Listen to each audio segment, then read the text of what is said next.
El concepto de la cultura está en crisis. La idea de que tú naces en un determinado lugar geográfico y a partir de eso recibes un determinado set de ejes culturales como el idioma, la comida o la vestimenta es un concepto que está desapareciendo gracias a la globalización. Pero sobre todo, gracias al deseo que tienen los seres humanos modernos de no quedarse fuera de ese entorno global en donde supuestamente dejamos de ser miembros de un solo país para convertirnos en habitantes de todo el planeta. Y a ver, en principio la idea de hermanar a todas las culturas del mundo y a partir de esa hermandad generar una cultura común que tome lo mejor de cada región del mundo suena como una utopía muy interesante que al menos en el papel podríamos pensar que potenciaría de forma importante a la humanidad. Sin embargo, cuando esa utopía ha intentado materializarse en las últimas décadas, lo que hemos encontrado son procesos de gentrificación que en lugar de tomar lo mejor de cada cultura, lo único que generan es la activación de una nueva cultura que satisface a los gentrificadores vendiéndoles la ilusión de estar viviendo, por ejemplo, una Mexican Experience. Y eso no es una mezcla cultural. Es más bien la idea extranjera de, oye, me gustaría aprender algo de la cultura mexicana, me gustaría probar y conocer cosas típicas de la cultura mexicana para incorporarlas a mi vida, pero cuando le das unos tacos de verdad al extranjero en cuestión te dice, espérate, esto pica muchísimo o no me gustan estos ingredientes, y entonces la cultura se rebaja, creando tacos con salsa que no pica o usando tostadas en vez de tortillas para agradar al paladar del extranjero. Generando con esto productos culturales nuevos que toman los elementos estéticos más superficiales de una cultura y dejan de lado los elementos de mayor valor en su afán por complacer a los que tienen el dinero para comprar y adquirir esas experiencias culturales. El ejemplo más clásico de esto son los lugares turísticos como Playa del Carmen, que ya se convirtieron tal cual en decorados cinematográficos, que parecen mexicanos, pero que si te fijas con atención están ensamblados no a partir de una manifestación cultural mexicana auténtica, sino a partir de los deseos de quienes llegan a consumir.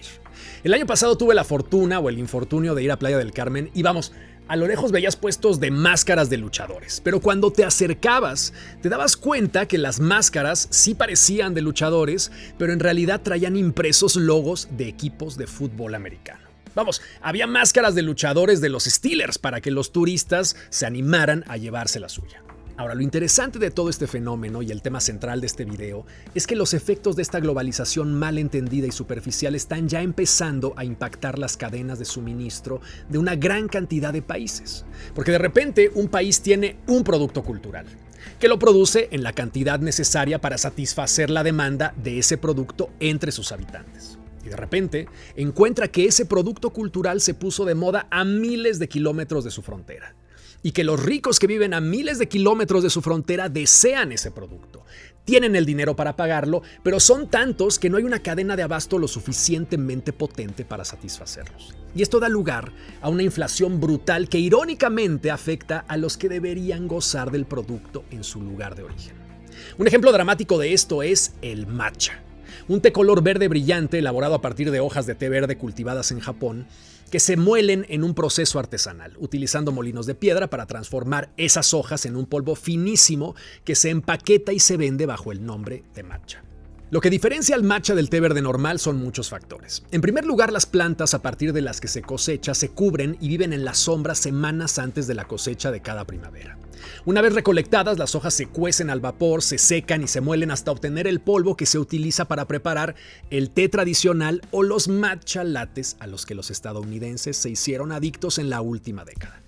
Y esta moda desató una inflación salvaje en el matcha de alto grado japonés, porque los ricos de Estados Unidos, después de probar el matcha latte de Starbucks, se pusieron a investigar y mandaron importar cantidades industriales de matcha de grado ceremonial japonés, que en Japón solo se usa en ocasiones especiales, pero que en Estados Unidos se consume todos los días. Y claro, si tomamos en cuenta que solo el 6% del té cosechado en Japón se transforma en matcha, que este té solo se puede cosechar en primavera y que además el proceso de molienda es lento porque es gradual, ya que para alcanzar la calidad deseada no puede molerse en un solo paso, el resultado es predecible. Y claro, de repente las instalaciones de molienda se declaran completamente sobrepasadas. Y el Ministerio de Agricultura japonés dijo que a pesar de que la producción de matcha se había triplicado en los últimos 4 años, no podían abastecer el consumo global, precisamente por los procesos de molienda, pero también sobre todo porque no hay suficientes agricultores tradicionales dispuestos a cultivar el producto al ritmo que debe cultivarse. Y así, el té ceremonial japonés por excelencia fue adoptado como una bebida de consumo diario por los países occidentales que apreciaban el sabor del producto, pero no su valor cultural. Y claro, esto no da pie a una nueva cultura más elevada o más informada porque ya conoce el matcha.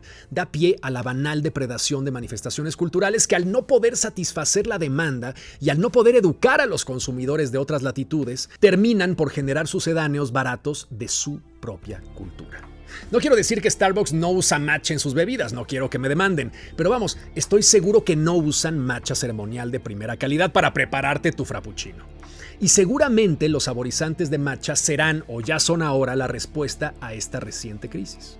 Una vez más, abaratando el contenido cultural del matcha, no para educarnos, sino para satisfacer nuestra ignorancia.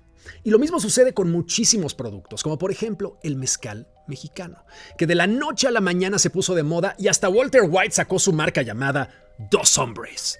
Y pues sí, parece un mal chiste hasta que te enteras que un sinfín de marcas internacionales han estado comprando las miles de pequeñas empresas familiares que producen mezcal en la zona de Oaxaca. Pernod Ricard compró Del Maguey, una de las marcas líder de la industria mezcalera en el 2017. Diageo pagó $1,000 millones por la marca de tequila de George Clooney y de inmediato le agregó un mezcal a su catálogo. Constellation Brands y Campari también tienen ya sus marcas de mezcal y Bacardí fue de los últimos en entrar a la guerra del mezcal en el 2023 al comprar la marca Ilegal Mezcal. Ahora, toda esta inversión está dando lugar a una generación de destilerías y plantaciones de agave que eclipsan a los cultivos tradicionales independientes de mezcal. Porque mientras una operación tradicional podía producir unos pocos cientos de litros de mezcal al mes, las nuevas fábricas pueden extraer miles de litros al día. Y para esto se necesita mucha tierra y muchas laderas en las montañas de Oaxaca. Las empresas entregan camiones llenos de plantas y dinero para la siembra a agricultores de bajos recursos, prometiendo regresar en 6 años cuando las plantas ya maduraron, pagando el resto del dinero y recolectando la cosecha. ¿Y qué ocurre? Se observa un incremento del mercado y llegan de inmediato los especuladores. Hectáreas y hectáreas de terreno silvestre están siendo taladas para plantar agaves y los campos están cambiando de manos, vendiéndose en grandes bloques a especuladores con gran capacidad económica. Para que se den una idea, los precios del agave cultivado han subido de $50 por tonelada en el 2012 a más de $500 en la actualidad. Y la inflación es muchísimo mayor para el agave silvestre, que es mucho más escaso y que produce un mezcal de altísima calidad. Y claro, esto es una fuente de trabajo importante para la gente local, pero al mismo tiempo el costo de la mano de obra palidece ante las ganancias que se obtienen de la fetichización de una bebida que antes era una bebida menospreciada, porque se asociaba a las clases más precarizadas del pueblo mexicano. Hace 50 años el tequila era para gente nice y el mezcal, por su sabor áspero y su alta graduación, era la bebida del pueblo duro. De hecho, los orígenes del tequila se remontan al siglo XVI después de la conquista, mientras que el mezcal tiene orígenes prehispánicos con más de 2000 años de antigüedad. Y al igual que el matcha, era una bebida consumida solo en ocasiones ceremoniales importantes. No una bebida para que te hagas un martini de mezcal en un restaurante gentrificado de la Condesa.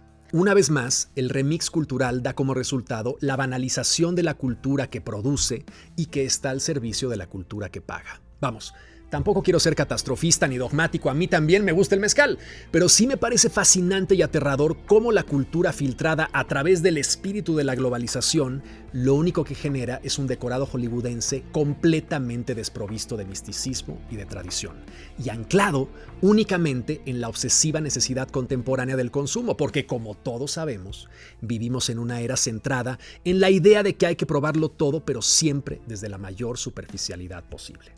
Si llegaron hasta aquí y los deprimí lo suficiente, denle like al video y suscríbanse al canal.